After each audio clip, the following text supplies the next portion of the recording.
Sa tuwing naririnig natin ang salitang malayang halalan, ano ang unang pumapasok sa inyong isipan?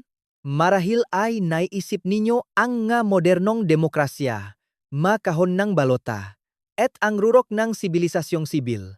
Ngunit, paano kung sabihin ko sa inyo na higit 1,400 taon na ang nakalilipas, noong taong 632, ang mundong Islam ay humarap sa isang napakakritikal na proseso ng pagpili na tuluyang nagbago sa takbo ng mundo? Maligayang pagdating sa Dunong Fact. Ngayon, tuklasin natin ang isang makasaysayang paglipat ng kapangyarihan na nagluwal sa isa sa mga pinakamalalim at pinakamatagal na hidwaan sa kasaysayan ng sangkatauhan. Bago tayo magsimula, isang paalala. Ang video na ito ay titingin sa kasaysayan mula sa objetibong pananaw ng politika at geopolitika. Wala itong layuning husgahan o bastusin ang anumang paniniwala o relihiyon. Layunin lamang natin na maunawaan ang mga mahahalagang pangyayari na humubog sa kasaysayan at paano ito nakaapekto sa kasalukuyan. Ito ang first video ko, kaya sana suportahan niyo at I like ang channel para magkaroon kaming motivation gumawa pang mas marami. Ang halalang ito ay hindi lamang isang simpleng pahina sa aklat ng kasaysayan. Ang halagang binayaran para sa botohang ito ay hindi masusukat sa salapi kundi sa buhay at dugo. Ito ay nag-iwan ng isang malalim na sugat na naghati sa isang higanteng imperyo. Ang hidwaang ito ay umabot ng 14 na siglo, isang mahabang panahon ng walang humpay na alitan, paghihiganti, at hindi matapos-tapos na labanan hanggang ngayon. Ang aninongang kaganapang ito noong taong 632 ay patuloy na bumabalot sa geopolitika ng gitnang silangan. Bakit ang isang simpleng prosesong pagpili ng pinuno ay naging mitsa ng pinakamahabang sigalot sa kasaysayan ng sangkatauhan? Upang maunawaan natin ang lalim nga isyong ito, kailangan nating baklasin ang nga maling akala na matagal nang nakatanim sa ating maisipan. Karamihan sa mga tao ay may maling pag-unawa sa kalikasan ng pagkakabahabahagi ng Sunni at Shia. Madalas nating inaakala na ito ay isang napakakumplikado at malalim na debateng teolohikal na tila ba katumbas ng pagkakaibangang nga Katoliko at mga Protestante sa kanluraning sibilisasyon. Iniisip natin na ito ay tungkol lamang sa mga ritual, pamamaraan ng pananalangin o interpretasyon ng mabanal na kasulatan. Ngunit ang hubad na katotohanan ay mas direkta, mas payak, at mas brutal kaysa sa anumang abstraktong teolohiya. Ang ugat ng lahat ng pag-away na ito ay hindi matatagpuan sa mga pahina ng mga aklat ng panalangin, kundi sa isang matinding krisis ng paglipat ng kapangyarihan. Ito ay isang laro ng trono, isang tunggalian kung sino ang may karapatang maghari at kumontrol sa yaman at teritoryo ng isang lumalawak na imperyo. Upang mas madali nating maunawaan ng hindi nalulunod sa mga terminolohiyang pangrelihiyon, gumamit tayo ng isang modernong metapora. Isipin ninyo ang pagkamatay ng propeta bilang biglaang pagpanaw ng isang napakagaling na bilyonaryong tagapagtatag na kumokontrol sa isang higanteng korporasyong multinasyonal. Ang problema? Wala siyang iniwang malinaw na huling habilin o testamento. Katulad itong nga malulupit at walang awang digmaan para sa kapangyarihan sa loop ng mga mayamang pamilyang Chaebol sa Timog Korea, o kaya naman ay ang digmaan ng pagkakasunod-sunod ng Espanya noong ika-18 siglo. Ang Imperyong Islamiko noong panahong iyon ay nakatayo sa isang kritikal na sangandaan at ang direksyong pinili nila ay tuluyang nahati sa kanilang mundo sa dalawang makasalungat na puwersa. Bumalik tayo sa taong 632. Ang propeta Muhammad ay pumanaw. Naiwan niya ang isang napakalaking pamana na nagpabago sa kasaysayan, isang bagong relihiyon na nagawang isahin ang buong tangwe nga Arabia na dati-rati ay binubuo lamang ng nga nag-away na tribo, subalit may isang malaking hamon. Wala siyang anak na lalaki na nabuhay hanggang sa hustong gulang upang maging automatikong tagapagmana. At ang pinakamatinding krisis sa lahat, walang iniwang malinaw at nakasulat na panuntunan kung paano pipiliin ang susunod na pinuno o ang tatawaging caliph o khalifa. Ang malaking puwang na ito sa estruktura ng kapangyarihan ay lumikha ng isang nakabibinging katahimikan na mabilis na napalitan ng alingaw-ngaw ng pagtatalo. Dito na nagsimula ang matinding pagbabanggaan ng dalawang pangunahing ideolohiya na magiging pundasyon ng pagkakabahabahagi. Ang unang grupo ay ang paksyon ng kakayahan at konseho na siyang magiging ninuno ng makatinatawag nating Sunni sa kasalukuyan. Para sa grupong ito, ang pamumuno ay hindi isang bagay na automatikong ipinapasa sa pamamagitan ng dugo. Sila ay naniniwala na ang susunod na pinuno ay dapat na ihalal ngang isang konseho nga nakatatanda o nga iginagalang na lider ng komunidad. Ang batayan ng kanilang pagpili ay nakasalalay sa reputasyon, kakayahang mamuno, karanasan, at higit sa lahat, ang kakayahang protektahan ang lumalawak na imperyo mula sa mga panlabas at panloob na banta. Gamit ang prinsipyong ito, piniling konseho si Abu Bakr upang maging unang chalif. Siya ay hindi lamang isang karaniwang tagasunod, siya ang pinakamatalik na kaibigan at biyenan ng pumanaw na propeta. Ang kanilang pangunahing argumento ay malinaw at pragmatiko. Ang kapangyarihan at ang karapatang mamuno ay nagmumula sa pinagsama-samang desisyon at pagpilingang buong komunidad. Para sa kanila, ang pinuno ay isang tagapamahala na inatasan ng mga tao upang itaguyod ang kaayusan at ipagpatuloy ang misyon ng Estado. Ang sistemang ito ay tila isang maagang anyong representatibong pamamahala, isang lohikal na hakbang upang mapanatili ang katatagan ng imperyo, ngunit hindi lahat ay sumang-ayon. Dito pumasok ang ikalawang grupo, ang paksyon Grugo at Lahi, na siyang magiging pundasyon nga, masya, sila ay matinding tumutol sa desisyon ng konseho para sa kanila. Ang pamumuno sa mundong Islam ay hindi isang ordinaryong posisyong politikal na maaring pagbotohan ng mga pangkaraniwang tao. Naniniwala sila na ito ay isang sagradong karapatan, isang banal na pribilehiyo na hindi maaring idiktangam mamortal kundi dapat manatili sa loob ng sagradong linyang dugong propeta. Ang kaisa-isa nilang kandidato na karapat-dapat para sa posisyong ito ay si Ali, ang pinsan at manugang ni Muhammad, ang kanilang matibay na paninindigan. Ang kapangyarihan ay isang banal na pamana na inilaan ng kalangitan. Narito ang isang nakakagulat na katotohanan na madalas nating hindi nalalaman. Ang salitang Shia mismo sa wikang Arabo ay wala namang taglay na anumang mistikal, malalim o sagradong kahulugan noong una itong gamitin. Wala itong kinalaman sa mga ritual o kakaibang paniniwala. Ito ay simpleng pagpapaikli lamang ng pariralang Shiat Ali na sa tuwirang salin ay nanganghahulugang partido ni Ali o ang mga taga-suporta ni Ali.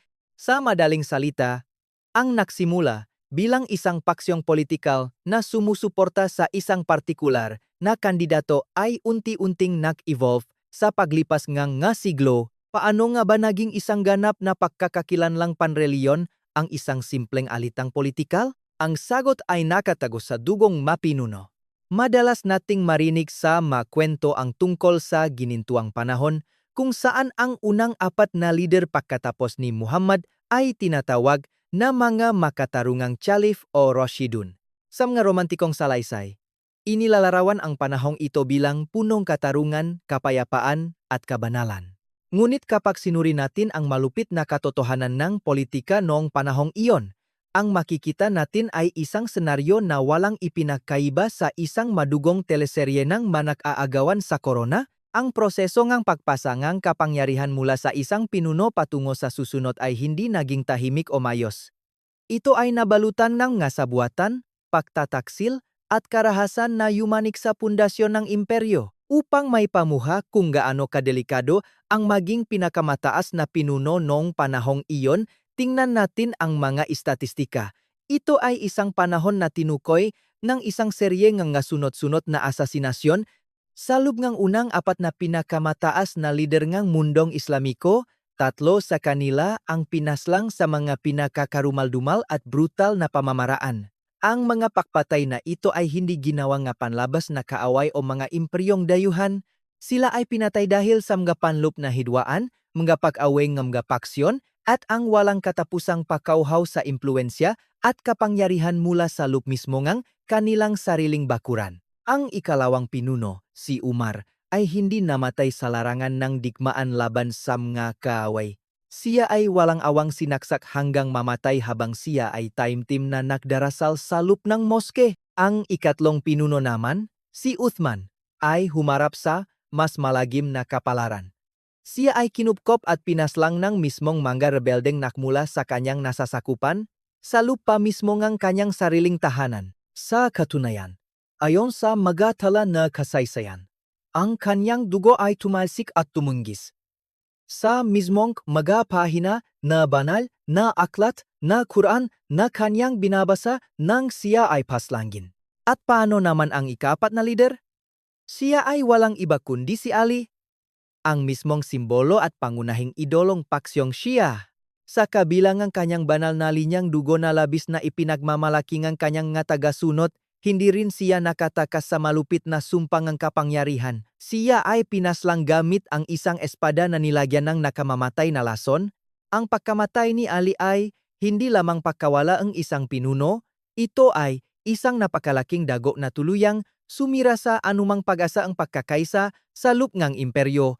Ang espadang iyon ay hindi lamang kumitil sa kanyang buhay, kundi humati sa puso en buong sibilisasyong Islamiko ng tuluyan. Ngayon, suriin natin ng mas malalim ang nga kaganapang ito.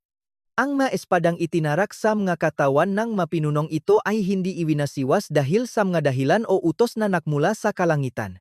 Hindi teolohiya ang pumatay sa kanila. Ang mga espadang iyon ay iwinasiwas dahil sa mga isyu tungkol sa pagbubuwis, dahil sa kontrol sa mga bagong sakop na lupain at kayamanan, at dahil sa pagprotekta sa mga pansariling interes ng mga makapangyarihang pamilya at angkan. Dito natin malinaw na makikita ang isang mapanganib na penomenon, ang politika ay nagsimulang manghiram at magsuot ngang balat kayong relihiyon upang bigyang katwiran at gawing lehitimo ang karahasan at pag-agawan sa kapangyarihan. Ngunit ang huling patak na nakpaapaw sa baso ay nangyari noong taong 680. Ito ang pinakakarumal-dumal na kaganapan na tuluyang nakandado sa pintuan ng anumang posibleng pagkakasundo, ang trahedya sa labanan ng Karbala. Si Hussein, ang anak ni Ali at apo mismo ngang propetang si Muhammad, kasama ang isang napakaliit na grupo ang kanyang pamilya at mga tapat na tagasunod, ay pinalibutan ang isang napakalaking hugbo ang nagaharing dinastiya na nagmula sa Paksyong Sunni.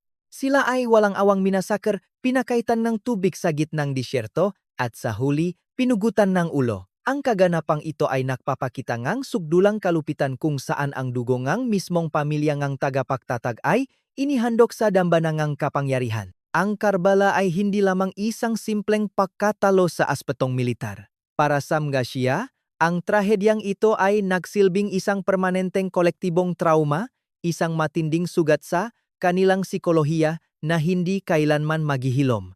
Dito naganap ang isang napakahalagang pagbabago. Mula sa pagiging isang simpleng paksyong politikal na sumusuporta sa isang linyang dugo, ang Shia ay nagtransforma upang maging isang ganap at hiwalay na kilusang panrelihiyon. Ang kanilang pangunahing filosofiya ay umikot na ngayon sa mga konsepto nga matinding sakripisyo, pagiging martir para sa pananampalataya, at ang walang katapusang pagtutol o paglaban sa anumang uringang hindi makatarungan at mapang-aping pamamahala. Kung susuriin natin ito mula sa pananaw ng kultura, ang malalim na pakiramdam na ito ng pagiging martir ay may pakakahawik sa espiritu ng mga samurai sa bansang Hapon, partikular sa kwento ng 47 Ronin na nag-alay ang kanilang buhay para sa dangal. O kaya naman ay may hahambing natin ito sa mga madugong sakripisyo ng ating sariling kilusang katipunan laban sa mga mananakop na Espanyol. Ang matinding pagkatalo at pagdanak ng dugo ay hindi nakpabura sa kanila sa kasaysayan. Sa kabaliktaran, ang trahedyang ito ang mismong nahubog sa isang pagkakakilanlan na mas matatag, mas matapang, at mas radikal kaysa dati. Ang kamatayan ni Hussein ay naging binhingang isang walang kamatayang revolusyon. Bilang pagbubuot sa ating malalim na pagsusuri, ang 14 na siglong pag-away ng Masunni at Shia ay hindi lamang tungkol sa relihiyon. Sa totoo lang, ito ay ang pinakamahabang post-traumatic stress disorder o kolektibong trauma sa buong kasaysayan ng sangkatauhan. Ang lahat na ito ay nag-ugat sa isang napakalaking krisis sa konstitusyon at isang palpak na paglipat ng kapangyarihan ng isang batang estado noong taong 632. Ang kawalan ng malinaw na patakaran kung paano pumili ng pinuno ay nagbukas ng kahon ni Pandora na naglabas ng nga demonyo ang ambisyon, kasakiman, at karahasan na patuloy na nananalasa hanggang sa mga henerasyon ng kasalukuyang panahon. Kapag tiningnan natin ang mapa ng gitnang silangan ngayon, ang nga nakikita nating hidwaan na madalas ay tila walang lohika o katwiran, ay sa katunayan nagdadala ng madilim na anino ng taong 632. Sa tuwing makakakita kayo sa balitangang isang misail na lumilipad sa kalangitangang Persian Gulf o isang nagliliyab at marahas na protesta sa mga lansangan ng Lebanon o Iraq, tandaan ninyo na hindi lamang ito simpleng isyu ngang modernong geopolitika o langis. Ang ito ay manggadayang ng mismong espadang kumitil kay Ali, at ang alingaw nga pag-iyak sa trahedyang nga Karbalan na patuloy na kumokontrol at humuhubog sa pag-iisip nga mga lider sa gitnang silangan sa mismong masandaling ito, ang daloy nga kasaysayan sa gitnang silangan ay hindi kailanman namatay, sa katunayan, hindi pa nga ito lumilipas. Ang nakaraan ay hindi isang patay na pahina sa libro, kundi isang buhay na puwersa na patuloy na humihinga sa kasalukuyan. Ang pag-unawa sa pinagmulan ng sigalot na ito ay nagbibigay sa atin ng mas malinaw na lente upang tingnan ang mundo. Ako si Duno, at ito ang Dunong Fact. Sa susunod na makita ninyo ang mga balita tungkol sa kaguluhan sa kabilang panig ng mundo, alalahanin ninyo ang kwento ng isang halalan na naging sanhing pinakamahabang digmaan ng magkakapatid. Manatiling mausisa at patuloy na magtanong bakit hindi? Hanggang sa muli nating pagtuklas. Maraming salamat at hanggang sa muli.